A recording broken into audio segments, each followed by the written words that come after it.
Hello, നമസ്കാരമുണ്ട്. Voice message ചെയ്യില്ല എന്ന് വിചാരിച്ചാണ്. പക്ഷേ ഈ ഇലക്ഷനൊക്കെ അല്ലേ, അപ്പോൾ ഇവർ ഈ കോൺഗ്രസിൻ്റെയും ബി ജെ പിയുടെ ഒക്കെ വിടുവായത്തരം കാണുമ്പോൾ ഇത് പറയാതിരിക്കാൻ നിവൃത്തിയില്ല. അപ്പോൾ അതുകൊണ്ട് പറഞ്ഞു പോവുകയാണ്. ട്രാൻസ്പോർട്ട് ബസ്സിൽ സൗജന്യ യാത്ര. കോൺഗ്രസ് അധികാരത്തിലിരിക്കുമ്പോൾ 2012 അധികാരത്തിലിരിക്കുമ്പോൾ ആര്യടൻ മുഹമ്മദിലായിരുന്നു ട്രാൻസ്പോർട്ട് മന്ത്രി. എല്ലാം അടച്ചു പൂട്ടേണ്ട ആവശ്യമില്ല, തന്നെ നിന്നോളൂ എന്ന് പറഞ്ഞാണ്. ആ കോർപ്പറേഷൻ ഇപ്പോൾ ട്രാൻസ്പോർട്ട് കോർപ്പറേഷൻ ഇപ്പോൾ ലാഭത്തിലോടണം. എത്ര മാസത്തെ കുടിശ്ശിക ബാക്കിയുണ്ടായിരുന്നു? ഇപ്പോൾ 8 മാസം പെൻഷൻ പൈസ വേറെ, ഇത് കുടിശ്ശിക എത്ര മാസത്തിൻ്റെ കൊടുത്ത് തീർത്തിട്ട് ഇപ്പോൾ മാസം ശമ്പളം കൊടുക്കുന്നുണ്ട്.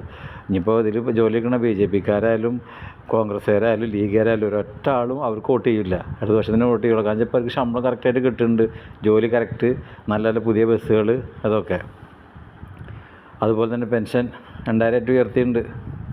600 രൂപ പെൻഷൻ 18 മാസം കുടിശ്ശികർക്ക് തീർത്ത ആൾക്കാർ ഇപ്പോൾ 3000 രൂപ പെൻഷൻ കൊടുക്കാൻ പോവുക.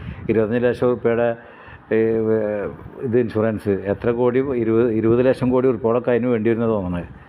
25 ലക്ഷം റുപ്യയെ അത് ഈ ഗവൺമെൻറ് അടിസ്ഥാനത്തിലുള്ള എല്ലാ ഹോസ്പിറ്റലും നിർത്തിയിട്ടൊക്കെ പ്രൈവറ്റിന് കൊടുക്കും. ഇവർ പ്രൈവറ്റ് കുത്തകൾക്ക് കൊടുക്കാനുള്ള പരിപാടിയാണ് വരുന്നത്.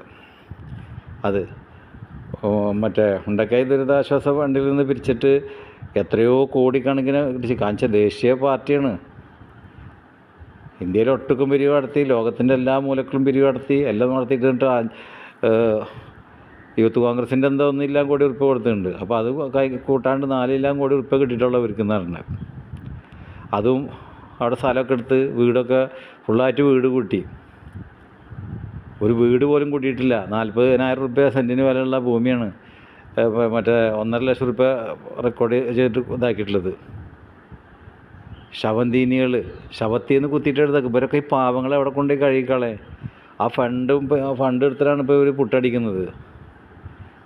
രണ്ടാമത് മറ്റേ ഈ ഇവർ കുത്ത കമ്പനികളുണ്ടല്ലോ, വിദേശ കുത്ത കമ്പനികളും ഇന്ത്യൻ കുത്ത കമ്പനികളും കൂടെ ഒന്നായിട്ടാണ് ഈ മറ്റേ ആരോഗ്യവകുപ്പിൽ കൈ കടത്തിയിട്ടുള്ളത്. അവരാണ് ഇൻഷുറൻസിൻ്റെ കാര്യങ്ങളൊക്കെ പ്രഖ്യാപിച്ചിട്ട് ഇവർക്ക് പൈസ കൊടുത്തിട്ടുള്ളത്. 4-5 ബുക്കൊക്കെ അടിച്ചിട്ട് ഈ മണ്ണൂർ നിയോജക മണ്ഡലത്തിലും അതുപോലെ എല്ലാ നിയോജക മണ്ഡലത്തിലും ഇവർ കൊടുക്കണ്ടല്ലോ അവരെ നേതാക്കന്മാരതിൽ. അതൊക്കെ എവിടെ നിന്ന് കിട്ടിയ പൈസ?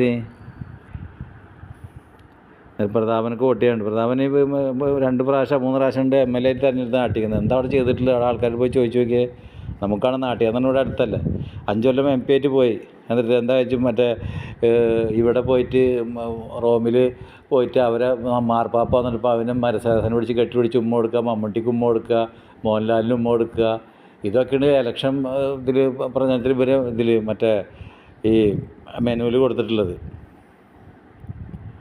ഒരു മെനു ഇറക്കണില്ല ഇപ്പോൾ അതിൽ കൊടുത്തിട്ടുണ്ടാ. കുറേ നേതാക്കന്മാരും കുറേ അവിടെ യൂറോപ്പിലൊക്കെ പോയിട്ട് കെട്ടിപ്പിടിച്ച് അവർക്ക് ഉമ്മ കൊടുക്കണപ്പാ. ഇതൊക്കെ പട്ടിണി പാവങ്ങളുടെ വയറ്റിക്കൊക്കെ എത്തും. അവർക്ക് വീട് കിട്ടും, അവർക്ക് കറണ്ട് ഉണ്ട്, അവർക്ക് വെള്ളം ഉണ്ടാ, അടിസ്ഥാന സൗകര്യങ്ങൾ ശരിപ്പെടുത്തുന്നല്ല പറയുന്നത്. 25 ലക്ഷം ഇൻഷുറൻസ്, 3000 രൂപ പെൻഷൻ.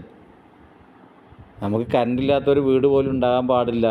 അത് നമുക്ക് ചിലവാക്കണം. ഒരൊറ്റ വീടില്ലാത്തൊരു ആൾ തെരുവിൽ കിടക്കാൻ പാടില്ല. എല്ലാവർക്കും വീട്, എല്ലാവർക്കും വെള്ളം, കറണ്ട്. ഇതൊക്കെയാണ് വാഗ്ദാനങ്ങൾ ചെയ്യേണ്ടത്. അത് ഇടതുവശം ചെയ്യുക, അവരെ ചെയ്യുകയും ചെയ്യും. നിങ്ങൾ ഈ വോയിസ് കേൾക്കുന്ന ആൾക്കാർ ദയവ് ചെയ്തിട്ട് ഇവർക്ക് വോട്ട് ചെയ്യരുതിട്ടാ. ഇവർ കയറിക്കഴിഞ്ഞാൽ ഈ കൊടുന്ന ഡെവലപ്മെൻ്റ് ഒക്കെ കംപ്ലീറ്റ് താർത്ത് അടി. ഇതിനെ എതിർത്ത ആൾക്കാരാണ്. കരയിൽ കൊണ്ടുവരാൻ സമ്മതിക്കില്ല, പിന്നെ വിഴിഞ്ഞം തുറമുഖം സമ്മതിക്കില്ല, ദേശീയപാത സമ്മതിക്കില്ല, പിന്നെ കക്കൂസ് സമ്മതിക്കില്ല. ഒക്കെ റോട്ടിൽ നിന്നൊരു തൂറിക്കോട്ടെ. തമിഴ്നാട്ടിൽ പിന്നെ നോർത്ത് ഇന്ത്യയിലത്തെ പോലെ എന്നൊക്കെ പ്രഖ്യാപിച്ച ആൾക്കാരാണ്. ഇവരുടെ കയ്യിലൊക്കെ ഭരണം കൊടുത്താൽ എന്താ സ്ഥിതി എന്നുള്ളത് നിങ്ങൾ വിരൽ കടിക്കേണ്ടി വരും കേട്ടോ. കാരണം വെച്ചാൽ 5 കൊല്ലം കഴിയാണ്ട് പിന്നെ ഇറങ്ങില്ല അത്. അപ്പോൾ നമ്മളെ ഖജനാവും നമ്മുടെ ആൾക്കാരൊക്കെ കൂടി വടിച്ചിട്ട് ഒരു താടി ക്ലീൻ ഷേവ് ചെയ്യണ പോലെ ഷേവ് ചെയ്തിട്ടൊക്കെ ഒരു ഇതാവും. ഒരു മനുഷ്യൻ പോലും വോട്ട് ചെയ്ത് കോൺഗ്രസ്സിന്. കോൺഗ്രസ്സുകാർ പോലും ചെയ്യരുത്. കാരണം ഇപ്പോൾ കിട്ടണമെങ്കിൽ ഈ റേഷൻ കടയിൽ നിന്ന് കിട്ടുന്നതും ഈ മാവേലി സ്റ്റോറിൽ നിന്ന് കിട്ടുന്നതും ഈ പെൻഷൻ കിട്ടുന്നതും ഈ 3000 രൂപ പെൻഷൻ ആക്കിയിട്ട് അത് പറഞ്ഞതന്നെ ചെയ്യണമെന്നല്ലേ പറയുള്ളൂ. അത് കിട്ടും. അതൊന്നും മുടക്കാൻ നിൽക്കണ്ട. പേരക്കുട്ടികൾക്ക് മുട്ടായി മേടിക്കുക, അല്ലെങ്കിൽ മക്കൾക്ക് മുട്ടായി മേടിക്കുക, സുഖമില്ലാത്തവർക്ക് മരുന്ന് മേടിക്കാനൊക്കെ ആ പൈസ ഇഷ്ടം പോലെ. 2 ആളിങ്ങനെ 2000 രൂപ അല്ല 6000 രൂപ, 3 ആളും 9000 രൂപയായി. അപ്പോൾ അതൊന്നും കളയാൻ നിൽക്കണ്ട. ദയവ് ചെയ്തിട്ട് നിങ്ങളൊരു മനുഷ്യന്മാരും കോൺഗ്രസ്സിന് വോട്ട് ചെയ്യരുത്. കോൺഗ്രസിൻ്റെ ഒരു അനുഭാവിയായിട്ടില്ല ഞാനേ പറയണത്. ഞാൻ അടുത്ത വർഷത്തിൻ്റെ അനുഭവം ഒന്നുമല്ല, ഒരു മെമ്പർഷിപ്പ് പോലും ഇല്ലാത്ത ആളെ ഞാൻ. പക്ഷെ നമുക്ക് വിലയിരുത്താമല്ലോ എന്തൊക്കെ ഇവിടെ നടന്നെന്നുള്ളത്. അപ്പോൾ എല്ലാവരും വോയിസ് കേൾക്കണവർ അവരവർ ചിന്തിച്ചിട്ട് അവരവർ വോട്ട് ചെയ്യുക. അത് കയ്യിൽ നിന്ന് മറ്റേ കോയിമുട്ട താഴത്ത് വീണ പോലെയാണ്. പിന്നെ ഉടഞ്ഞു കഴിഞ്ഞാൽ പിന്നെ എടുക്കാൻ പറ്റില്ല നമുക്ക്. അതുപോലെയാണ് 5 കൊല്ലം നമ്മൾ കുത്തിക്കഴിഞ്ഞാൽ കുത്തലാണ്ടിരിക്കും. ഈ 10 കൊല്ലം കുത്തിന് നിങ്ങൾക്ക് ഒരു പ്രശ്നം ഉണ്ടായിട്ടില്ല. ഒരു ലോഡ് ഷെഡിങ്ങോ ഒരു പവർ കട്ടാ ഒരു റേഷൻ കടയിലത്തെ അരി മുടക്ക എന്തെല്ലാം ഇവിടെ വന്നത് തന്നെ നിങ്ങൾ ആലോചിച്ചാൽ മതി. കൊറോണ വന്നിട്ട് നമുക്ക് എന്തെല്ലാം പ്രശ്നങ്ങൾ വന്ന് ഈ കേരളത്തിൽ അതൊക്കെ എന്ത് ഡീലിങ്ങിലാണ് ചെയ്തത്. എല്ലാവരും സഹകരിച്ചിട്ടുണ്ട്, എല്ലാവരും സഹകരിച്ചു. പക്ഷെ അത് ആ ഡീലിങ് ചെയ്യാൻ അതിനൊരു നട്ടലുള്ളൊരു ഗവൺമെൻറ്റും അത് ആ നേതൃത്വത്തെ കൊണ്ടു നടക്കുന്ന നട്ടലുള്ള ഒരു ആണൊരുത്തനും വേണം. അതാണ് പിണറായി വിജയൻ. ഇരട്ടച്ചങ്കെന്ന് പറഞ്ഞില്ലേ, അതാണ് പിണറായി വിജയൻ. അപ്പോൾ അത് നിങ്ങൾ മനസ്സിലാക്കുക. ഇവിടെ രാഷ്ട്രീയം മറക്കുക, ജാതി മതമൊക്കെ മറന്നിട്ട് നമുക്ക് നന്മ ആരെ ചെയ്യണത് അവരമ്മ പിന്താങ്ങുക. അത് ഏത് കാലത്തായിക്കോട്ടെ. കോൺഗ്രസ് നല്ല ശീലം പഠിക്കട്ടെ. കുറച്ച് കാലം പ്രതിപക്ഷത്തിരിക്കുമ്പോഴേ നല്ല ശീലം പഠിക്കുള്ളൂ. അപ്പോൾ അത് നിങ്ങളെ വിലയേറിയ ഓരോ വോട്ടാണ്. അത് നിങ്ങളെ അവകാശമാണ്, അതിലാർക്കും കൈയടത്താൻ പറ്റില്ല. അപ്പോൾ അത് നിങ്ങൾ ശ്രദ്ധിച്ച് വിനിയോഗിക്കുക. ഞാൻ പറഞ്ഞ പോലെ കോയിമുട്ട താഴ്ത്തു വീണാൽ നമുക്കത് ഉടഞ്ഞു പോയാൽ പിന്നെ എടുക്കാൻ പറ്റില്ല. അപ്പോൾ അതുപോലെ ആക്കരുത്. ഈ 10 കൊല്ലം കൊണ്ട് ഒരുപാട് ഡെവലപ്മെൻറ്റ് വന്നു, ഒരുപാട് വിഷമങ്ങളൊന്നുമില്ല. ഒരു വർഗീയതയുടെ മറ്റേത് മറിച്ചതാ ഒരു പ്രശ്നം നമുക്കില്ല. നമ്മളെ അടുത്തുള്ള സംസ്ഥാനങ്ങൾ ഇപ്പോൾ അത് കണ്ട കർണാടക, തമിഴ്നാട്, ആന്ധ്രാപ്രദേശാണ് ഇപ്പോൾ സൗത്ത് ഇന്ത്യയിൽപ്പെട്ട സ്ഥലങ്ങൾ. നോക്കിയാൽ തന്നെ പകുതി സ്ഥലത്തൊന്നും ഇറക്കാൻ പറ്റിയിട്ടില്ല. വീട്ടിലൊക്കെ കയറിയിട്ട് കളും ചട്ടിയും പൊന്നിച്ച് നോക്കിയിട്ട് ഇറച്ചി വെച്ചിട്ടുണ്ടാന്ന് നോക്കുക. അതുപോലെ തന്നെ പള്ളിയിൽ കയറിയിട്ട് മറ്റേ ജയശ്രീനാം വിളിക്കുക, പള്ളിയിലെ ചില്ലൊക്കെ തല്ലി തറക്കുക, ക്രിസ്ത്യൻസിൻ്റെ സ്ഥാപനങ്ങളൊക്കെ തല്ലി തറക്കുക, പാല് കടലിൽ വെച്ചിട്ട് മൂത്രം ചാണം തിന്നുക. ഇത് കേരളത്തിൽ കൊണ്ടുവരാനുള്ള പരിപാടിയാണ്. അത് BJPയിലേക്ക് പോകേണ്ട ചവിട്ടുപടിയാണ് കോൺഗ്രസ്. എന്നുവെച്ചാൽ കോൺഗ്രസിൻ്റെ എല്ലാ നേതാക്കന്മാരും BJPക്കാർ തന്നെയാണ്. ഒക്കെ BJP പോയുള്ളതാണ്. മോനെ നീത്താൻ പറഞ്ഞ പോലെ എല്ലാവരും ഇരിക്കണവരൊക്കെ BJPക്കാർ കോൺഗ്രസ്സുകാരാണ്. അതുകൊണ്ട് BJP ആയിട്ട് പൊട്ടിമുളച്ച് വന്നതല്ല. അപ്പോൾ അതിന് നിൽക്കരുത്. നമ്മളെ മറ്റേ ബ്രേക്കില്ലാത്ത വണ്ടി പോലെ ആവും. അപ്പോൾ അത് വിട്ട് കഴിഞ്ഞാൽ പിന്നെ ആ ബ്രേക്കിലെങ്കിലും ഞാൻ അവിടെ ചവിട്ടിയിട്ട് നിൽക്കില്ല, പോയിട്ട് ഇടിക്കുക തന്നെയാണ് അവിടെ കായല. അതുപോലെ ആവും കോൺഗ്രസിനായാലും ഇങ്ങനെ ഭരണം കൊടുത്താൽ. ഈ 10 കൊല്ലം നിങ്ങൾക്ക് എന്തെങ്കിലും നിങ്ങൾക്ക് മോശപ്പെട്ട അനുഭവം വന്നിട്ടുണ്ടോ? എത്ര ഹെൽത്ത് സെൻ്റർ ഇവിടെ വന്ന്, എത്ര മെഡിക്കൽ കോളേജ് വന്ന്, ഉണ്ടായിരുന്ന ചവറും ചപ്പൊക്കെ ഇടുന്നിട്ട് ഹോസ്പിറ്റലൊക്കെ എന്ത് വിധത്തിലാക്കി. ഇവിടെ പോകുമ്പോൾ പാടങ്ങളിൽ, റോഡ് സൈഡിൽ, തോടുകളിൽ, വീട്ടിൻ്റെ മുറ്റത്ത്, എന്തിനാ പറഞ്ഞാൽ ഹൈവേ റോഡിൽ വരെ കുപ്പികളും പിന്നെ ഈ പേഡ്, അതുപോലെ കുട്ടികളെ ഇതുണ്ടല്ലോ, എന്താണ് പറയുക, ഇതൊക്കെ അങ്ങനത്തെ സാധനങ്ങളൊക്കെ പാക്കറ്റ് കൊണ്ട് വലിച്ചെറിയലായിരുന്നു തോട്ടിലേക്കും കൊടുക്കുമൊക്കെ. നമുക്ക് ഒരു 10 കൊല്ലം മുന്നത്തെ കാര്യം ചിന്തിച്ചാൽ മതി. നമ്മളൊക്കെ ജനിച്ചു വളർന്ന നാടല്ലത്.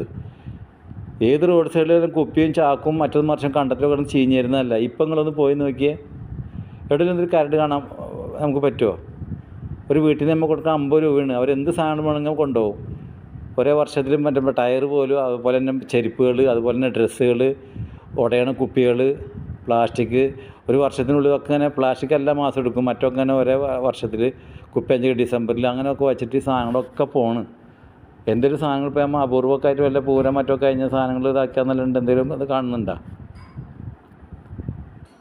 അപ്പോൾ അങ്ങനത്തെ നട്ടലുള്ള ഗവൺമെൻറ് നമുക്ക് വരണം. അപ്പോൾ ഇനി നമുക്കിവിടെ മറ്റേ ഡെവലപ്മെൻറ്റൊക്കെ ഒരുപാടുണ്ട്. ഇനി ഗ്രാമീണ തലത്തിൽ കണിഞ്ഞൊക്കെ ഉള്ളത് എടുക്കുക. അപ്പോൾ നിങ്ങളെ ദയവ് ചെയ്തിട്ട് ഇത് നിങ്ങൾ രാഷ്ട്രീയമായിട്ട് നിങ്ങൾ കരുതരുത്. ദയവ് ചെയ്തിട്ട്, കാരണം വെച്ചാൽ അറിയാത്ത കാര്യങ്ങൾ നുണകൾ പറഞ്ഞിട്ടാണ് ഒരു പ്രചരിപ്പിക്കുന്നത്. മനസ്സിലായോ? വെറും പച്ചക്കള്ള ഇവർ പറഞ്ഞ 100%-ൽ 1% പോലും ശരിയില്ല. അങ്ങനെ നുണ പറഞ്ഞിട്ടും പറ്റിച്ചിട്ടും ശവത്തിന് വരെ പിരിവ് നടത്തിയിട്ട് തിന്ന ആൾക്കാർ പിന്നെ കയ്യിൽ ഭരണം കിട്ടിക്കഴിഞ്ഞാൽ നിങ്ങൾ നന്നാക്കാൻ നോക്കില്ല, അവർ നന്നാകാനേ നോക്കുള്ളൂ. പിന്നെ പറഞ്ഞിട്ട് കാര്യമില്ല, കയ്യിൽ നിന്ന് പോകരുത്. നിങ്ങൾ ഒരു പ്രാവശ്യം കൂടി LDFന് കൊടുത്തിട്ട് നോക്കി എങ്ങനെയാണ് വരാമെന്നുള്ളത്. ഒരു സംഗതി ഇവിടെ ഒരു ഗ്രാമീണ സ്ഥലത്തിൽ പോലും ഇതുണ്ടാവില്ല. ഇപ്പോൾ മലയോര സ്ഥലങ്ങളൊക്കെ നോക്കി നോക്കിയാൽ യാത്ര ചെയ്യാൻ പറ്റാത്ത വിധത്തിലൊക്കെയാണ് ഓരോ ആൾക്കാർ ഈ മറ്റേ യൂട്യൂബ് വ്ളോഗർമാരും ഇവിടെയൊക്കെ പോയിട്ടൊക്കെ നമുക്ക് പഴയ വീഡിയോകളൊക്കെ കാണിച്ചു തന്നിരുന്നത്. ഇപ്പോൾ ആ മലയോര പാതകൾ നോക്കിയാൽ കംപ്ലീറ്റ് എന്താ ഡിജിറ്റൽ ഇതുപോലെ ആയിട്ടുണ്ട്. കാണാൻ എന്ത് രസം അറിയാം. ടൂറിസ്റ്റൊക്കെ തന്നെ ഓടി വരും. ഇപ്പോൾ നമ്മൾ ദേശീയപാതയും കൂടി പൂർത്തീകരിച്ച് കഴിഞ്ഞാൽ 2020 അത് പൂർത്തീകരിക്കും. ഒരു സ്ഥലങ്ങളിലൊക്കെ കഴിഞ്ഞു തുടങ്ങി പണി. അപ്പോൾ നമ്മുടെ നാടിനെ നമുക്ക് നന്നാകണം. നമ്മുടെ നാട്ടിൽ ടൂറിസ്റ്റുകൾ വരണം, വിദേശികൾ വരണം, എന്നാലേ നമുക്ക് വരുമാനങ്ങൾ ഉണ്ടാവുള്ളൂ.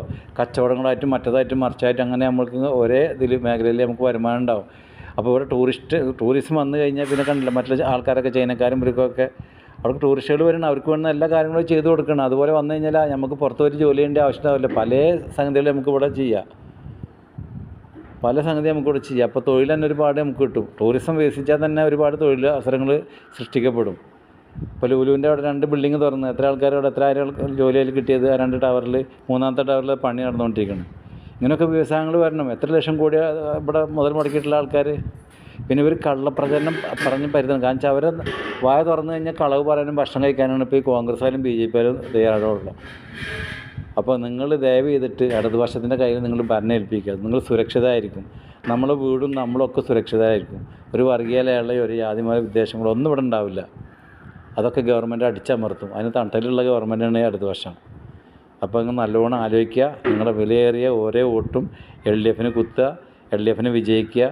അപ്പോൾ LDF ചെയ്യുന്നത് പറയുന്നത് ചെയ്യൂ.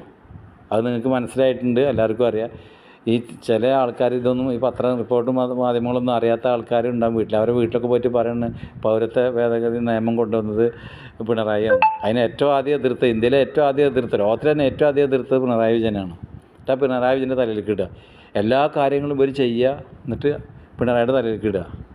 ഒരു BJPനെ ഒരു പ്രസ്ഥാനത്തെയും ഇവർ എതിർക്കുന്നില്ല. ഇവരാകെ എതിർക്കുന്നത് നല്ല നിലക്ക് നാട് കൊണ്ടു നടക്കുന്ന ഇടതുപക്ഷത്തിന് ഇവർ എതിർക്കുന്നത്. എല്ലാതും പറക്കി പിടിച്ചിട്ടും എല്ലാം വിട്ടിട്ടാണ് 10-20 കോടിയിലും മേലെ ഉറുപ്പ്യ ദുരിതാശ്വാസ നിധിക്ക് കൊടുത്തത്. SIV DYF കൂടെ പിരിച്ചിട്ട് എന്തെല്ലാം കഷ്ടപ്പെട്ടായിട്ടുള്ളത്. കച്ചവടം ഇതായിട്ടും പിടിച്ചിട്ടും ആൾക്കാർ കൊടുത്തിട്ടും ഒക്കെയാണ്. അത് ആക്രി സാധനങ്ങളൊക്കെ ആൾക്കാർ കാശ് മേടിക്കാണ്ട് കൊടുത്തതൊക്കെ ശരി തന്നെ. അതൊക്കെ ചെയ്ത് മീൻ കച്ചവടം, ചായ കച്ചവടമൊക്കെ ചെയ്തിട്ടുണ്ടായിട്ട് അവർ 100 വീടിനുള്ള കാശ് 20 കോടിയോളം കൊടുത്ത്. ഇത്രയും വലിയൊരു പ്രസ്ഥാനം, ഇന്ത്യ അറിയപ്പെടുന്ന, ലോകം അറിയപ്പെടുന്ന ഒരു കോൺഗ്രസ് പിരിച്ചിട്ട് എന്തോ കിട്ടിയത്? യൂത്ത് കോൺഗ്രസ് പിരിച്ചിട്ട് 1.1 കോടിയും ഇവർ വെച്ച് 4 കോടിയും കിട്ടിയത്. ആകെ 5 കോടി 39 ലക്ഷത്തിന് ഞാൻ കണക്ക് പറഞ്ഞ്. അത് ഇപ്പോഴേ പറയുന്നത്. എന്നിട്ട് പറഞ്ഞ് ഇനി വില കൂട്ടാൻ കാശില്ല എന്ന്, ഇനി വീട് കൂട്ടി കൊടുക്കാൻ കാശില്ല എന്ന്. 15 ലക്ഷം റുപ്യ മേടിച്ച് പോയ ആൾക്കാരവിടെ കാത്തിക്കുക അവരെ വീടും കിട്ടും എന്ന് പറഞ്ഞിട്ട്. പക്ഷേ ഇപ്പോൾ ഗവൺമെൻറ് നിവേദനം കൊടുത്തിട്ട് നമുക്ക് വീട് അവിടെ മുണ്ടക്കയിൽ ഞങ്ങൾ കൂട്ടുന്ന വില്ലേജിൽ വീട് കൂട്ടി കൊടുക്കാൻ പറഞ്ഞിട്ട്. അപ്പോൾ ആ ഗതിയിലേക്ക് എത്തി. ഇനി നാടിന് ഗതികേടിലേക്ക് എത്തണ്ട. ഒരു ഗതികേടിലേക്ക് എത്തിച്ച നാടിനെ പിണറായി വിജയൻ്റെ ഗവൺമെൻറ്, LDF ഗവൺമെൻറ് വന്നിട്ട് കൈപ്പിടിച്ച് ഉയർത്തിയിട്ട് ഇതുവരെയൊക്കെ എത്തിച്ചിട്ടുണ്ട്. അത് നിങ്ങൾ പൂർത്തീകരിക്കാനുള്ള സമയം കൊടുക്കുക. ഒരു 5 കൊല്ലം കൊടുക്കുക. നിങ്ങൾ ആ 5 കൊല്ലം ഭരിച്ച് നിങ്ങൾക്ക് കാണിച്ചു തരും. പിന്നെ നിങ്ങൾ ഇടതുപക്ഷത്തിന് തന്നെ കയറ്റും. അപ്പോൾ അത് നിങ്ങൾ വിലയേറിയ ഓരോ വോട്ടും നിങ്ങൾ LDFന് ചെയ്യുക. അതൊരു അഭ്യർത്ഥനയായിട്ട് മാനിക്കുക.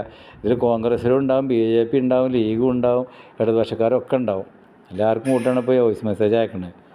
അപ്പോൾ പ്ലീസ് വീണ്ടും പറയണം, നിങ്ങളെ സംവിധാനാവകാശം നിങ്ങൾ വിനിയോഗിക്കേണ്ട പോലെ വിനിയോഗിക്കുക. പിന്നെ ദുഃഖിക്കേണ്ട ഒരു ഘട്ടം നിങ്ങൾ വരുത്താതിരിക്കുക. അപ്പോൾ അതിനെ LDFന് വോട്ട് ചെയ്യുക. ഓക്കെ, ഇത്രയും പറഞ്ഞുകൊണ്ട് ലാൽ സലാം. അബ്ദുൽ വാഹിദ് പാലുവായി.